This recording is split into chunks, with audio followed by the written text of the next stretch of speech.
Hello again, ganda ka-chika life. Kumusta po kayo mga ka-chika? Heto na naman po tayo para sa ating panibagong showbiz update. Fake news nga po ang napabalitang itong nga pong pagtanggal daw po kay Miss May Mendoza sa Itbulaga. Yes po, totoo po ito.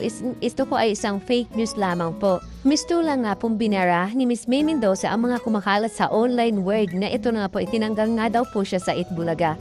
Halos isang linggo kasing hindi napanood nga po si Miss May sa Dabar Cats noon time show kaya marami nga po naniniwalang baka tinanggal na nga po si Miss May sa Itbulaga. Ngunit nabuhayan nga po ng loob ang solid fans ng asawa nga po ng congressman na si Mr. Arjo Atayde nung bumulaga ito noong Webes nga po ng tanghali sa TVG noon time show. Mukhang nakamove on na nga raw po si May Mendoza sa mga negative issue na binabato sa kanila dahil walang mababanag na stress o problema sa mukha nito. Bumalik nga raw yung freshness ng mukha ni Miss May at ang pagiging kikay at kwela niya sa show. Makikita na nga rin po natin na bumibirit na nga rin po ulit ng kanta at nakikipagsabayan na nga po ng kulitan kina Mr. Vic Soto, Joey De Leon, Alan Kay at iba pang Dabar Cats. Pakiusap nga po ng mga solid fans ni Miss May sa mga netizen or basher na sana raw tantanan na ng pagbabash ang TV host actress dahil naniniwala silang inosente ito sa isyong binabato sa kanya. Samantala, dumako naman po tayo sa iba nating showbiz update. Hindi nga po nagdamot si Miss Carla Briana na sagutin ang mga tanong sa kanya tungkol nga po sa strange husband nito na si Mr. Tom Rodriguez. Natanong nga po ng PPH si Miss Carla sa pagkakaroon nga po ni Mr. Tom ng anak sa karelasyon nitong non-showbiz girl. November 2024 pa nung umamin nga po si Mr. Tom na mayroon na siyang 4-month-old baby. Di good for him, sagot nga po ni Miss Carla. Pagpapatuloy nga po ng kapuso actress, a baby girl, a child is a blessing. Hindi yan kumbaga, you embrace it. And you know, it's nothing something, it's nothing shocking, it's a blessing, so good for him. Diba ganon lang, congratulations. Nantanangin nga po siya kung bukas siya maging magkaibigan sila ni Mr. Tom. Nagpakatotoo nga po si Miss Carla sa kanyang saloobin. Not siguro friends, but you know, it's inevitable. We are the same industry, kung mag-grab shoulder kami, we bump into each other, wala pong problema. But siguro friends, parang not at the moment, not anytime soon. Malinaw kay Miss Carla ang kanyang boundaries. Kung magsama sila sa isang proyekto, payag siya. Work with him, parang hindi pa po, if given the chance to choose. Para siguro hindi po now, saad pa nito ni Miss Carla. Pagdating sa sarili niyang buhay, pag-ibig, inamin nga po ni Miss Carla na nasa stage na siya na kumikilala muli ng potential boyfriend. Napapabalita nga po isang doktor ang idinidate nga po ngayon ni Miss Carla. Wow, nagdi-date po ako, definitely. Reaction nga po ni Miss Carla nang usisain siya sa kanyang love life.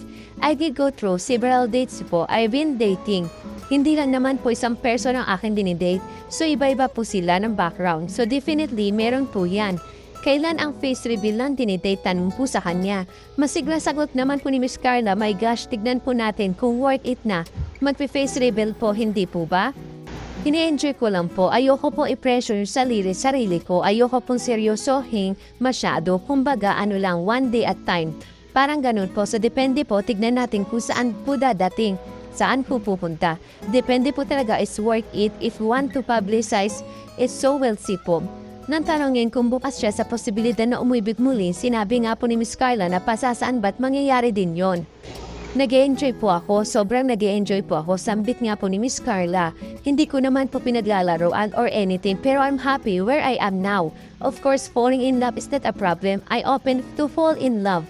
And falling into love naman, hindi lang naman po sa tao lang, pwede naman po sa bagay or what. So falling in love with many things is life, definitely.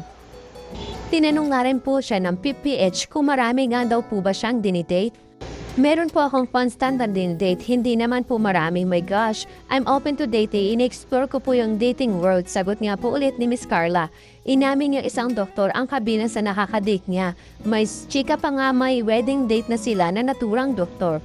Ay wow naman, hindi naman po sila marami, pero yun nga po, sa mga nadidate ko so far in the past, meron pong doktor. Papunta na ba doon? Sagot nga ay tanong nga po ulit kay Miss Carla.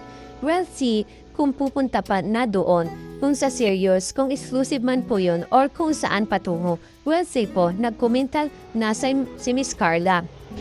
Kumbaga nasa choosing stage pa siya, parang ganun po, just enjoying one day at time, nag-enjoy lang po.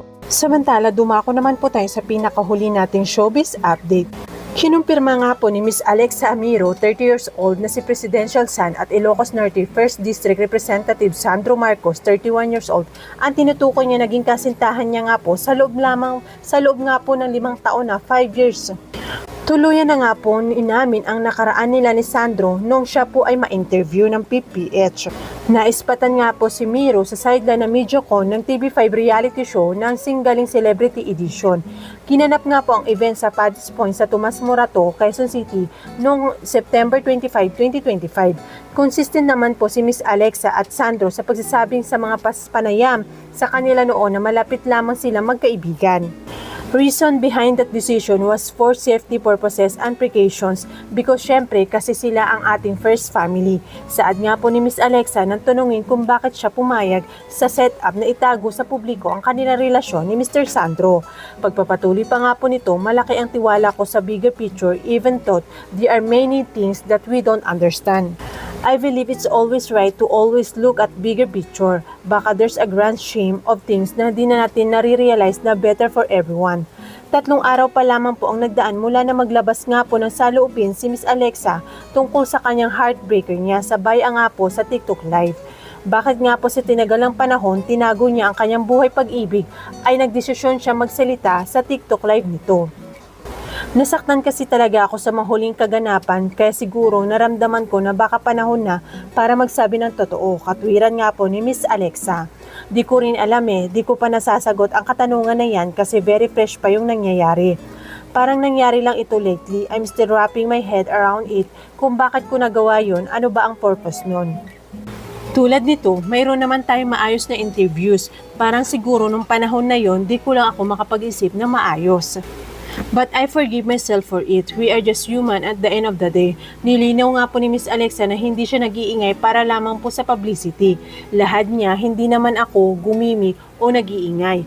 Mayroon lang akong personal na nararamdaman na pinagdadaanan sa buhay, kaya ako nakapag-TikTok live nga at nasabi ko yung mga nasabi ko doon. Wala naman akong gustong saktan o paringgan talaga. Parang nagkataon lang na wrong place, wrong time. I was so full of emotion. I was angry so I wanted to speak up. Di ko lang alam kasi kung kailan darating ang tamang panahon para makapag-speak up. Pero baka nararamdaman ko na yung panahon na yon. Marami sa mga magkasintahan sa showbiz ang umamin lang kapag hiwalay na. Sa kaso nga po ni na Miss Alexa at Mr. Sandro, may mga bagay daw silang isinanang-alang.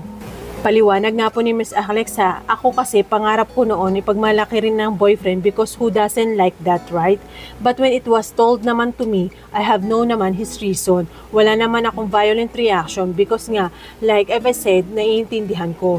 But with the other celebrity who also do that, siguro desisyon nila yun para their relationship remains between the two of you at hindi masyado maraming komento na pumasok para sa mas malaki yung chance of the relationship working out. Siguro ganun ko lang siya tinignan. Hindi pa raw sila nagkakausap ulit ni Mr. Sandro. Hindi pa pero okay naman siguro. I wish him well. I wish him nothing but the best. Ani nga po ni Miss Alexa. Tanong nga po sa kanya, posible ba magkabalikan sila? Tignan natin, why not? I will always have love for him that will never change. Sagot nga po ni muli ni Miss Alexa. Sa kanya nga pong TikTok live, unang inihayag ni Miss Alexa na third party ang dahilan ng hiwalayan nila ni Sandro. At tinuturo niya ang aktres na si Miss Frankie Russell na naugnay umano sa nobyo nito. Thank you for watching. Kung nagustuhan niyo po ang video ito, subscribe na sa Starlight Showbiz YouTube channel and please don't forget to hit the bell button for our latest updates.